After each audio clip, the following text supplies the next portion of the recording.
Vous regardez Croissance Verte sur Medi 1 et merci de nous rester fidèles. Aujourd'hui, nous vous proposons un reportage captivant sur un atelier de réflexion d'envergure nationale visant à favoriser le passage à l'échelle des innovations. Ce projet, soutenu par l'initiative européenne d'ISEM-IN, promeut des solutions innovantes pour une transition agricole et alimentaire plus résiliente face au changement climatique. Les résultats attendus incluent l'engagement des acteurs clés de la région du Sahel, ainsi qu'un accès facilité aux connaissances via un dialogue régulier et des médias accessibles à tous. Et pour avoir un éclairage complémentaire et approfondi sur ce sujet passionnant, nous sommes avec le docteur Tamsir Mbaye, directeur du Centre national de recherche forestière. C'est un plaisir de vous recevoir sur ce plateau, monsieur Mbaye. Le plaisir est partagé, monsieur Alexis. Et on se retrouve ici juste après notre reportage, direction l'Institut sénégalais de recherche agricole avec Eva Sagna et Moussandir. Un atelier de réflexion mené à l'échelle nationale sur les processus d'appui susceptibles de permettre le passage à échelle des innovations.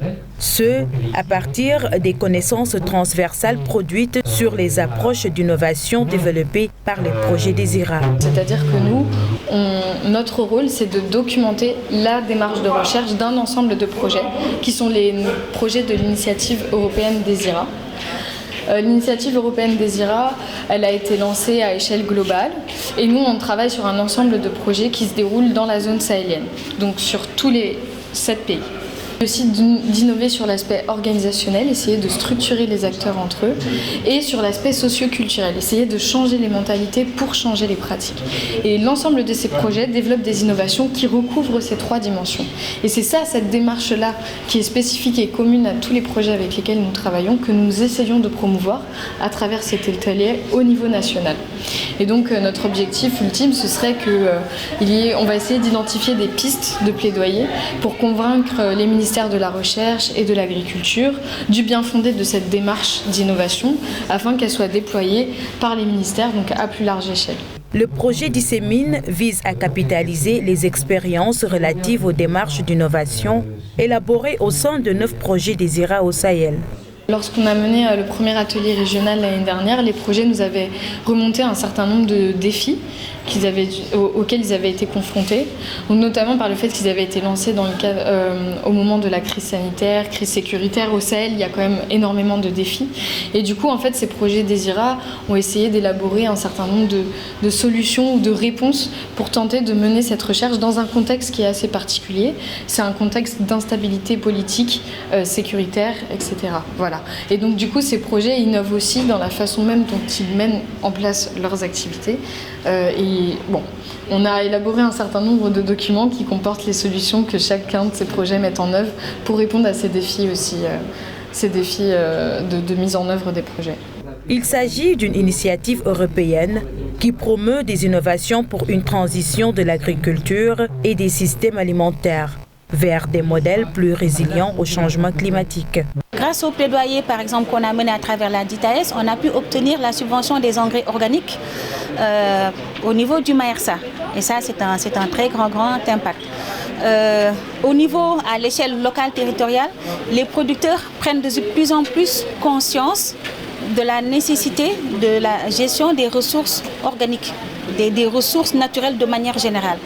Parce qu'auparavant, ils étaient tellement concentrés sur leurs parcelles, à la limite sur les exploitations, qu'ils ne prenaient pas en compte l'aspect environnement qu'ils impactaient sur l'environnement proche, les villages, les quelques arbres qui sont autour. Donc à ce niveau-là, on a également un impact. Il y a également les activités de réflexion qui les projettent dans le futur, comme la territorialisation, je l'ai tantôt dit. Ça leur permet de prendre du recul et de se définir une trajectoire, de se dire attention, si j'emprunte ce chemin, je vais aller vers ce type de futur, alors que ce n'est pas ce que nous souhaitons. Donc il y a cette prise de conscience à la base et qui est en train de prendre en masse. Ces stands présentent le success story des différents projets en cours. Ici, au stand Santé et Territoire, nous retrouvons Raphaël. Il est le coordonnateur du projet. C'est un projet qui se propose d'associer le cadre One Health, une seule santé, avec la transition agroécologique. Donc ce qu'on espère en fait, Ce qu'on souhaite, c'est que la santé globale des animaux, des plantes, des sols, de l'eau, des hommes et des femmes, soit considérée comme un commun, un bien commun, et que pour travailler à ce bien commun tous ensemble, on puisse définir de nouvelles pratiques agricoles, donc ce qu'on va appeler la transition agroécologique, qui peut être parfois un petit peu mal comprise, enfin en tout cas qui dépend du contexte dans lequel on l'applique.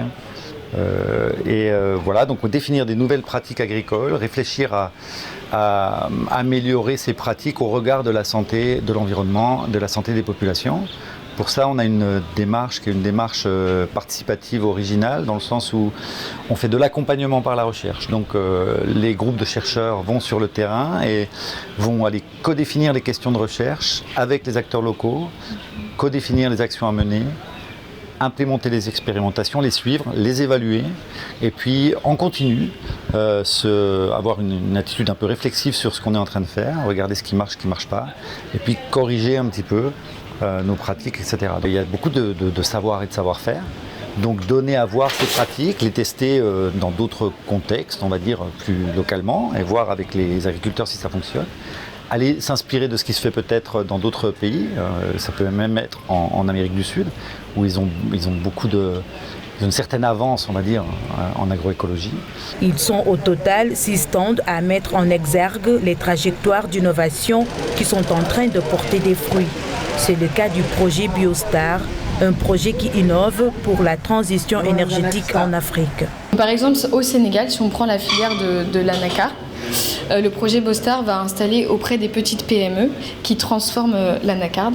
Ils vont essayer d'installer des foyers de combustion dans ces PME afin qu'au lieu qu'ils doivent acheter l'énergie pour pouvoir transformer, ils utilisent les déchets même des produits qu'ils transforment pour pouvoir alimenter. Et en fait, ils deviennent autosuffisants dans l'alimentation et dans la production qu'ils réalisent au niveau de ces PME.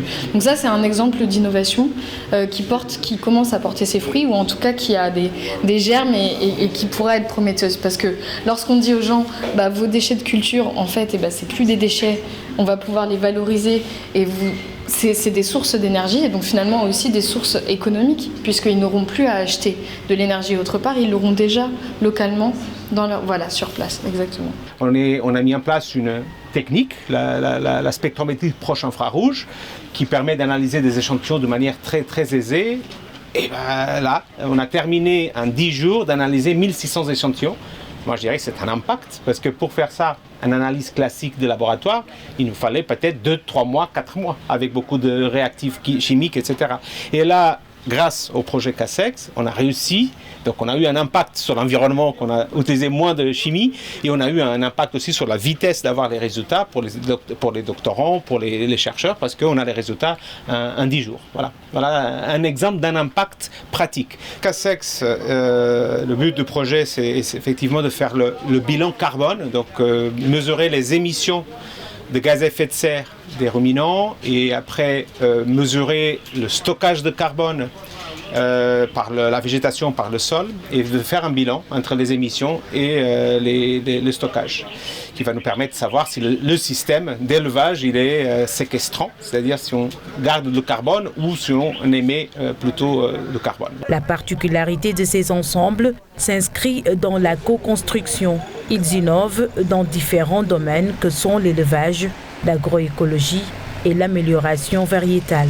Un autre des enjeux, c'était de mettre ensemble différents acteurs, des ONG, des chercheurs, des producteurs, des décideurs politiques, des bailleurs, les amener à une même compréhension, les amener autour d'une table pour construire ensemble cette vision-là. Et donc ça, c'était un autre enjeu qu'on a pu quand même gérer en ayant le même langage. Ensuite, il y a des enjeux que l'on rencontre depuis un moment sur le terrain, depuis des années. C'est les contraintes que les producteurs rencontrent sur, par exemple, la matière organique, la fertilisation des cultures, la disponibilité des semences, etc., etc. Donc ça, c'est des enjeux purement technique, mais que le projet se donne le cœur vraiment de lever sur certains aspects. Les résultats attendus au sortir de cet atelier sont entre autres l'engagement des acteurs institutionnels de recherche, du développement et de la société civile dans la région du Sahel, mais aussi l'accès aux connaissances produites par un dialogue régulier portant sur l'innovation sous forme de médias facilement accessibles et compréhensibles. De retour sur le plateau de Croissance Verte et nous sommes avec le docteur Tamsir Mbaye, directeur du Centre national de recherche forestière. Monsieur Mbaye, d'abord, à quoi consiste concrètement le projet Désira développé au cours de cet atelier tenu à Dakar? Merci monsieur Alexis. Le projet Désira, c'est dans le cadre d'une initiative prise par l'Union européenne pour renforcer l'innovation dans les recherches au niveau de certains pays africains. Et dans ce cadre, plusieurs projets ont été financés. Au Sénégal, par exemple, il y a au moins 5 ou 6 projets. Et de mémoire, il y a le projet Fer Sahel, le projet Biostar, le projet Cassex Abi, qui ont été financés, de même que Santé Territoire, qui sont des projets qui permettent à des acteurs différents de la recherche, de l'encadrement, du développement, des communautés locales, des collectivités territoriales, des universités, d'être ensemble autour de laboratoires vivants de recherche pour co-construire à partir des contraintes identifiées par les communautés elles-mêmes des solutions collectivement pensées qui peuvent apporter des innovations qui soient durables. À présent, comment les approches novatrices développées par les projets Désira contribuent-elles à créer des modèles agricoles et alimentaires plus résilients face par exemple au changement climatique? Dans le cadre des projets Désira, l'objectif c'est d'arriver vraiment à des modèles qui soient les plus durables. Mais pour ce faire, il a fallu qu'on parte des connaissances locales. Il a fallu mobiliser dès l'identification des contraintes les communautés locales à travers les savoirs endogènes qui ont été développés durant un long processus de socialisation. La recherche a changé de paradigme. Avant, on était dans une bulle qui nous donnait la latitude de penser les solutions dans nos laboratoires.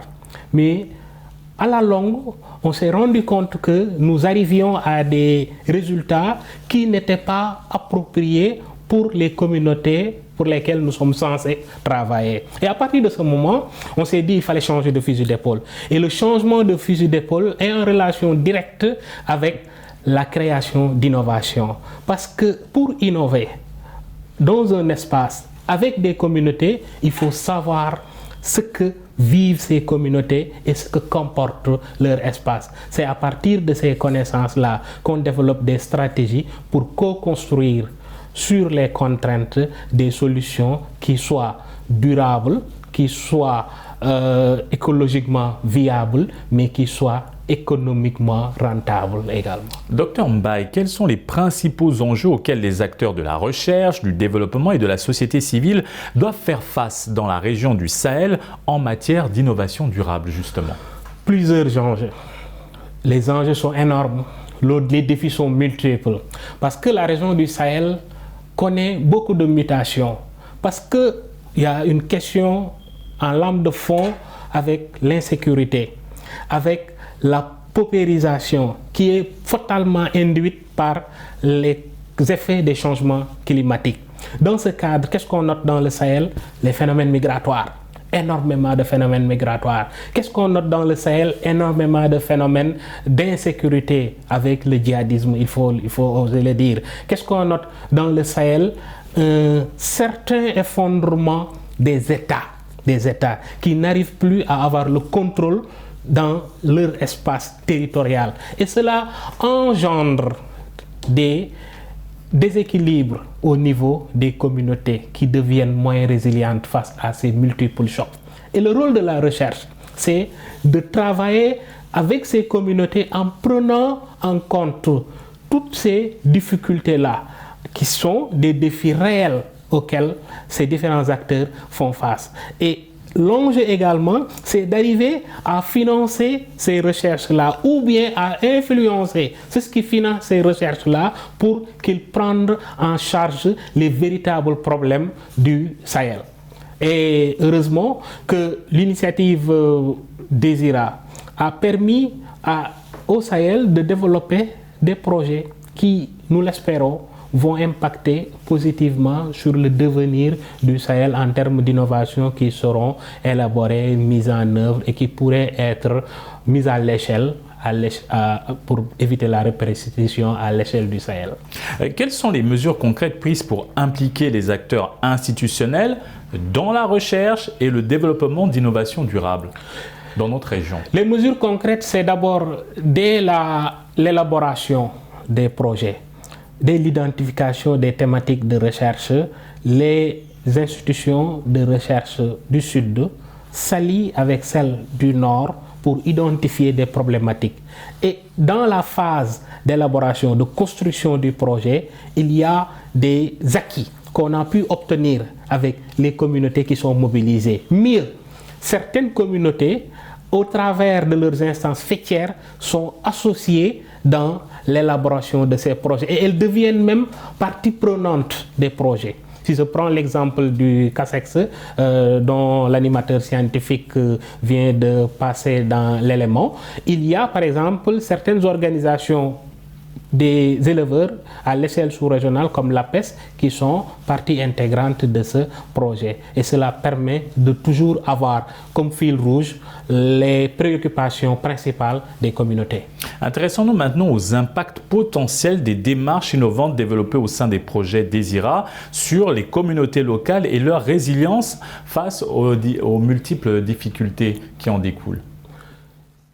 De la manière dont j'ai décrit l'élaboration des projets, si on les met en œuvre comme il faut, cela veut dire que les préoccupations des communautés ont été prises en compte. Et dans la mise en œuvre, les communautés sont partie intégrante. Le point crucial qui va permettre d'arriver à ces innovations-là, c'est qu'on ait un modèle participatif de suivi et d'évaluation de l'impact de la mise en œuvre de ces projets. Et dans le cadre des différents projets de Désira, ce travail-là est en train d'être fait et on y reviendra tout à l'heure. C'est pourquoi le dissémine a été mis en place pour être un cadre transversal à ces différents projets de Désira pour permettre de documenter les démarches d'innovation. Docteur Mbaye, quel rôle des centres de recherche comme le vôtre en matière d'innovation durable dans le domaine de l'agriculture? Je veux bien sûr parler du Centre national de recherche forestière. Le Centre national de recherche forestière, comme les autres centres et unités laboratoires de l'ISRA, leur rôle, on pourrait le réduire à cette chose-là.